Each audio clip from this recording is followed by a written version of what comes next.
Hi friends, எப்படி இருக்கிறீங்களா? சுகமாக இருக்கிறீங்களா? நாங்கள் நல்ல சுகமாக இருக்கிறோம். இன்றைக்கு இந்த வீடியோவில் உங்களுக்கு நாங்கள் செஞ்சு காட்ட போகிறது பெப்பர் சிக்கன். சிக்கனில் நிறைய டைப்ஸ் இருக்குது. செட்டிநாடு சிக்கன் அது இதுன்னு நிறைய இருக்குது. இதில் இந்த பெப்பர் சிக்கனை தான் இன்றைக்கி செய்ய போகிறோம். பெப்பர் சிக்கன் நல்ல ஒரு ஸ்பைஸியாக, அதே நேரத்தில் இதுக்குள்ள நாங்கள் தக்காளி பழம் போட மாட்டோம். நல்ல ஒரு 2-3 நாளைக்கு அதை ஃப்ரிட்ஜுக்குள்ளே வச்சு கொள்ளலாம், கெட்டு போகாது. இந்த மாதிரி ஒரு நல்ல அந்த சளி எல்லாம் பிடிச்சதுன்னா அந்த ஹெல்த்தியான ஒரு ஃபுட் அது. சிக்கன்லேயே வந்து பெப்பர் சிக்கன் நல்ல டேஸ்ட்டாக இருக்கும். அதை தான் இன்றைக்கி ஸ்டெப் பை ஸ்டெப்பாக உங்களுக்கு செஞ்சு காட்ட போகிறோம்.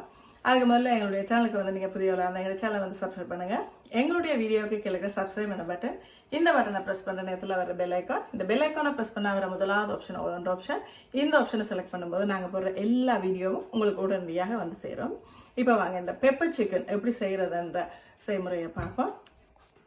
இப்போ நான் இங்கே ஒரு சிக்கன் எடுத்திருக்கேன் பாருங்கள். நான் எடுத்தது வந்து முழு சிக்கன். நீங்கள் ட்ரம் ஸ்டிக் அந்த துண்டன்னு எடுக்கலாம். நான் முழு சிக்கன் எடுத்திருக்கேன். இந்த சிக்கன் எடுத்து நல்ல வடிவாக தயிரை போட்டு நான் வாஷ் பண்ணியிருக்கேன். இந்த தயிரை போட்டு வாஷ் பண்ணுற நேரத்தில் இதில் வந்து இந்த வெள்ளை கலரில் வரும் பாருங்கள் இந்த சிக்கன். அதே நேரத்தில் இதில் இருக்கிற அந்த ஸ்மெல், அந்த வெடுக்கு ஸ்மெல்லுன்னு வந்தானே அது போயிடும். அந்த மாதிரி தயிர் போட்டு நல்ல வடிவாக அதை கழுவி வச்சுருக்கேன். அதே நேரத்தில் இங்கே வெங்காயம் வந்து நல்ல 2 பெரிய வெங்காயத்தை இப்படி நீளமாக வெட்டிக்கொள்ளுங்க. இந்த மாதிரி நீளமாக 2 பெரிய வெங்காயம் வெட்டிக்கொள்ளணும். அதோட இங்கே கொஞ்சமாக ஒரு ஸ்பூன் மஞ்சள், ஒரு 7-8 செத்தல் எடுத்துருக்கிறேன். இங்கே வந்து ஒரு 2 கரண்டி மிளகு எடுத்துருக்கிறேன். அதோட ஒரு 3 கரண்டி மல்லி, இங்கே 1 கரண்டி சின்ன சீரகம், நற்சீரகம் 1 கரண்டி, இங்கே சோம்பு 1 கரண்டி, பெருஞ்சீரகம் எடுத்துருக்கிறேன். இது வந்து நல்ல ஒரு தாளிக்கிற நிறம் போடுறதுக்கு ஒரு குண்டு செத்தல் மிளகாய் எடுத்துருக்கிறேன். கொஞ்சமாக உப்பு, அதோட ஜிஞ்சர் கார்லிக் பேஸ்ட், கருவேப்பமில்லை எடுத்துருக்கிறேன். இந்த கருவேப்பமில்லை எங்களுடைய தோட்டத்திலேயே எடுத்த கருவேப்பமில்லை இது. அதோட கூட இங்கே பச்சை மிளகாய் எடுத்துருக்கிறேன். இவ்வளவு தான் இதுக்கு தேவையான இன்க்ரீடியன்ட்ஸ். இதை எப்படி செய்கிறதுன்னு பார்ப்போம். இதை வந்து நீங்கள் கல் சட்டிலையும் செய்யலாம், இரும்பு சட்டியில் செய்யலாம். நாங்கள் இன்றைக்கு இரும்பு சட்டியில் தான் செய்ய போகிறோம். இப்போ முதல்ல இவ்வளத்தையும் நாங்கள் வறுத்து எடுத்துக்கொள்ளணும். வறுத்து ஒரு பொடியாக அரைச்சி கொள்ள போகிறோம். வாங்க இதை அப்படி செய்யறது பார்ப்போம். இப்போ ஒரு சட்டியை அடுப்பில் வச்சு அதுக்குள்ளே நான் மல்லியை போடுறேன். மல்லி அதோட கூட மிளகு, இது 2 நல்ல வடிவாக வறுத்து எடுக்க வேணும். ஆக கறி ஆக்கிறாதீங்க, கறி ஆக்கிட்டா கைக்க பார்க்கும். இது கொஞ்சம் இது 2ம் வறுத்து வார நேரத்தில் தான் சின்ன சீரகம் பெருஞ்சீரகம் 2ம் போடணும். சின்ன சீரகத்தை முதல்ல போட்டுறாதீங்க, அது கறிக்கு விட்டுரும். இந்த மல்லி வந்து கொஞ்சம் ஒரு ப்ரௌன் கலருக்கு வர்ற வரைக்கும் வெயிட் பண்ணுவோம். இது நல்லா இப்போ ஒரு பொன்னிறமாக வறுத்து வருது பாருங்க. இந்த நேரத்தில் பெருஞ்சீரகம் அதோட சின்ன சீரகம் 2யும் போட்டுக்கொள்ளணும். வடிவாக பார்த்துக்கொள்ளுங்க, இது கொஞ்சம் கறிக்கு விட்டுரும், கருக்காத மாதிரி. இப்போ நல்ல வடிவாக அதை கொஞ்சம் வறுத்துட்டு கொஞ்சம் லைட்டாக அது வறுப்புற நேரத்தில் செத்தல் எடுத்து வச்சுருக்கோம். ஒரு 8 கிட்ட செத்தல் எடுத்துருக்கோம். உங்களுக்கு கொஞ்சம் கூட உழைப்பு வேணும்னா கூட போட பாருங்க. ஆனால் நாங்கள் மிளகாயும் போடுறோம், பச்சை மிளகாயும் போடுறோம். அதனால இவ்வளவு செத்தலும் வந்து காணமாக இருக்கும். ஏன்னா ஆயிலும் உரைப்பாக இருந்தாலும் ஒரு சாப்பாட்டை சாப்பிட்டு கொள்ளையலாம். அதோட கூட கருவேப்பமில்லையும் கொஞ்சம் போட்டுக்கொள்கிறோம். இப்போ எல்லாத்தையும் சேர்த்து வறுத்து கொள்ளுவோம். நான் இந்த தூளை அரைச்சி கொண்டு வந்துட்டோம் பார்த்தீங்களா. இந்த மாதிரி அரைச்சாலே போதும். இதுக்குள்ளே நாங்கள் எந்த ஒரு ஏலக்காய் கிராம்பு எதுவுமே போடலை. வெறும் மல்லி, மிளகு, சின்ன சீரகம், பெருஞ்சீரகம், கருவேப்பமில்லை, செத்தல் இவ்வளவு தான் போட்டிருக்கோம். இது நல்ல வாசமாக இருக்குது பாருங்கள். இப்போ அரைச்சி எடுக்கும் போதே நல்ல வாசமாக இருக்குது. இதைத்தான் இப்போ நாங்கள் மசாலா பொடி வந்து இதுக்குள்ளே போட போகிறோம். இப்போ ஒரு சட்டியை அடுப்பில் வச்சு அதுக்குள்ளே நான் கடல் எண்ணெய் விடுக்கிறேன் பாருங்கள். இந்த ரெசிபிக்கு கடல் எண்ணெய் தான் இம்பார்ட்டன்ட். அதுக்குள்ள இந்த வெங்காயத்தை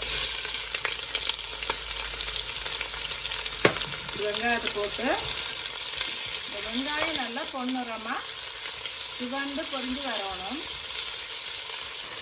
இப்போ நல்ல வடிவாக இது வந்து வதங்கி கொண்டு வருது. இந்த நேரத்தில் ஒரு 4 செத்தல் போட்டு விடுகிறேன். அதுவும் சேர்ந்து வதங்குது பாருங்க.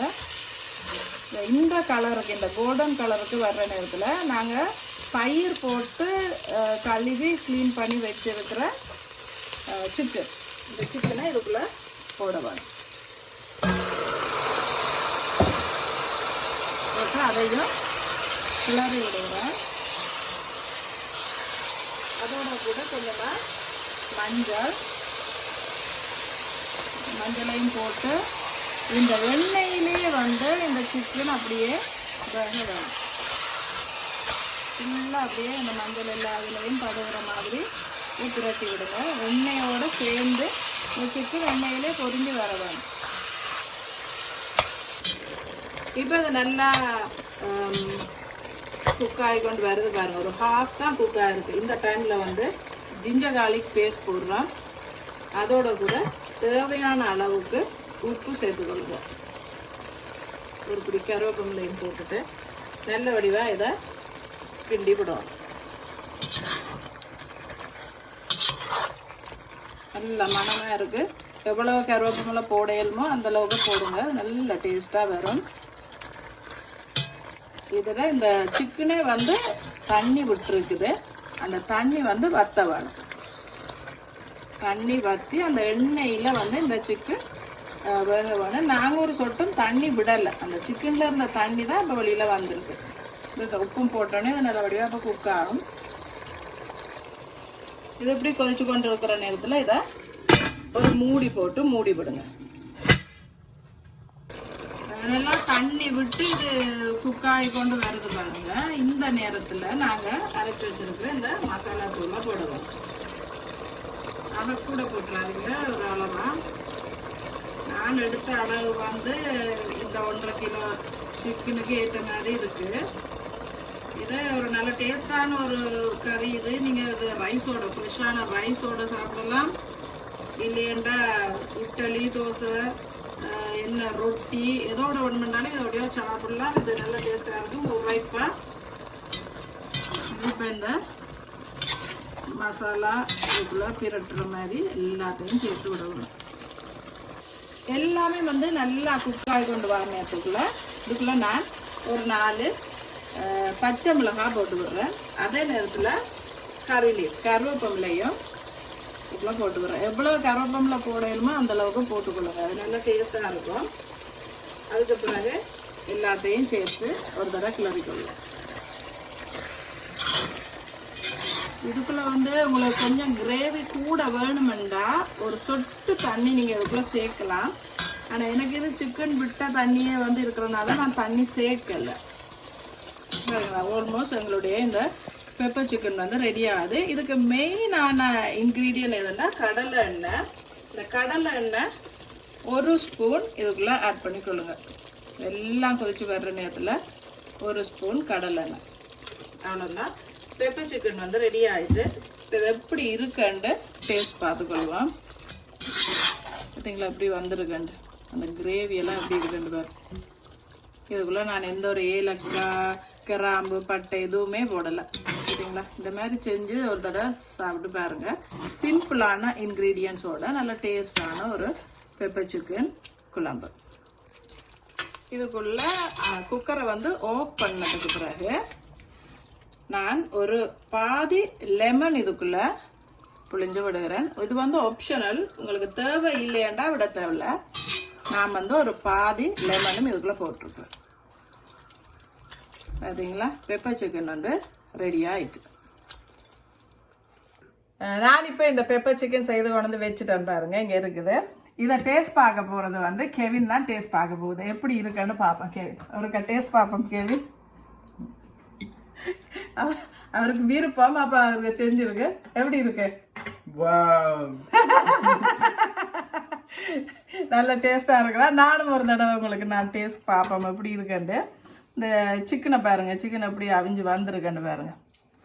எப்படி இருக்குண்டு ஆவி பறக்க. இது ரைஸோடையும் சாப்பிடலாம். சப்பாத்தியோ, ரொட்டியோ, இட்லியோ, தோசையோ இதோடையாவது இதை சாப்பிடலாம். இதை சும்மா டேஸ்ட் பார்ப்போம் எப்படி இருக்குண்டு. உண்மையிலே நல்ல டேஸ்ட்டாக இருக்குது ஃப்ரெண்ட்ஸ். அந்த உரைப்பு, இனிப்பு, அந்த புளிப்பு எல்லாமே சேர்ந்துருக்குது. நல்ல டேஸ்ட்டாக இருக்குது. ஆக கூட உரைப்பும் இல்லை. அந்த மிளகோட டேஸ்ட் நல்ல டேஸ்ட்டாக இருக்குது. ஒரு தடவை ட்ரை பண்ணி பாருங்கள். இந்த வ்ளாக் உங்களுக்கு பிடிச்சிருக்கு வேணும் நம்புகிறேன். திரும்பவும் இன்னொரு வீடியோவில் உங்களை சந்திக்கிறேன். Good bye.